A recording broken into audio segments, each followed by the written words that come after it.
I have recently become very obsessed with the popular business show that airs in the UK as Dragon's Den and in the US as Shark Tank.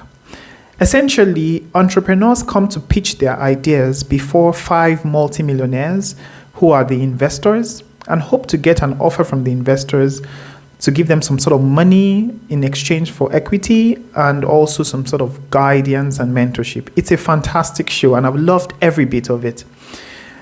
But it highlights something that has been very similar to what I've been talking about the last 2 days. Every investor that has happened to secure an investment, aside from having a great product, they've usually had to speak in the language of the investor that invests in them. Now, of course, you can't be sure who is going to invest in you, but one thing I've noticed is that certain successful entrepreneurs tailored their conversation towards certain individuals in the hopes that that person will invest in them. And more times than not, they were successful in having that person they wanted invest. Take, for example, Deborah Meaden. She is very sustainability minded. And I noticed that for the episodes I watched, most of the people who got our investments were people who could show and demonstrate how their product was being environmentally friendly and how they have taken sustainability into account. Leads me very nicely into what I've been talking about the last 2 days. I've spoken about how to communicate with high responsibility individuals. And what I meant by high responsibility is people who hold some sort of leadership position or who make the decisions. I spoke about the charismatic, the thinker, and the skeptics. If you haven't seen those videos, check this link here. Today, I want to continue with the followers. So the leaders that have a follower attitude or follower behavior are leaders that always want to seek out examples, are people who are very conscious of how things have been done before. So they want to follow the proven methods. They are quite risk averse, similar to the thinkers. They want to do things that have already been tested and trusted. Now, when speaking with a leader that has a follower attitude, you want to give examples. You want to use buzzwords like similar to, like tested, tried, etc. You want to give this person a feel of previous successes that can guarantee the success of what you are trying to pitch to them or whatever change you're trying to make.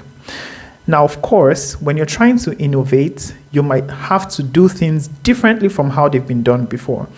But the point, I believe, in this strategy is to show that what you're saying is, what you're innovating is based on certain principles that have already been trusted and tested.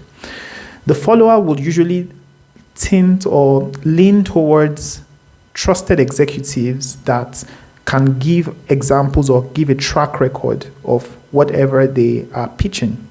So you, as a presenter, try to incorporate these examples into your work. Don't just bring something out of nowhere and expect the follower kind of leader to accept what you have to say.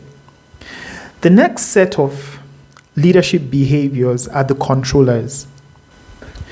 Controllers abhor uncertainty and they rely on details, on pure facts.